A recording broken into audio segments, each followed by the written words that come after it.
This game destroys friendships. Hey friends, it's John from Cribbage and More, and I'm stopping myself from doom scrolling by recommending some games. This is Survive, Escape from Atlantis, and it's a game designed by Julian Cortland Smith. It plays up to 4 players or up to 6 with the player expansion. There's a new version of this game out now, but the main beats of the game are the same. In Survive, the goal is to get as many of your people off an increasingly shrinking island and onto the islands at the edge of the board. Every explorer that makes it to safety will earn you some points. And you know, at the end of the game, it's all about points. Isn't that right, Comet?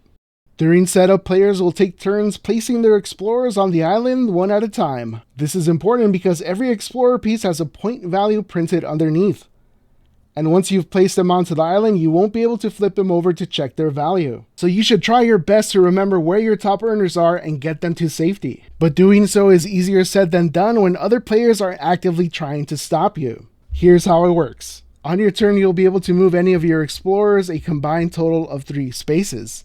You can move 1 explorer 3 spaces, or you can move 3 explorers 1 space. You get the idea. If you're in the water, that's too bad because swimmers can only move 1 space per turn. Traveling by boat is faster, but be careful who you ride with. Only the person who has the most pieces in a boat can choose to move the boat. Once you're done moving, you get to remove 1 tile from the island. And here's where it gets a little bit nasty. The beach tiles are the first to go, then the forest, and then the mountains. If there are any explorer pieces on that tile, they fall to the waters below. Green tiles have immediate effects that can spawn sharks, whales, or boats, and even whirlpools that can mess with your friends. The last step on your turn is to roll the creature dice and see which sea baddie gets to move. Move them away from your explorers and onto your friends.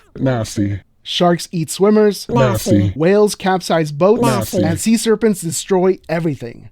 Now that makes for a really fun turn, and surely there won't be any repercussions or consequences for your actions, right?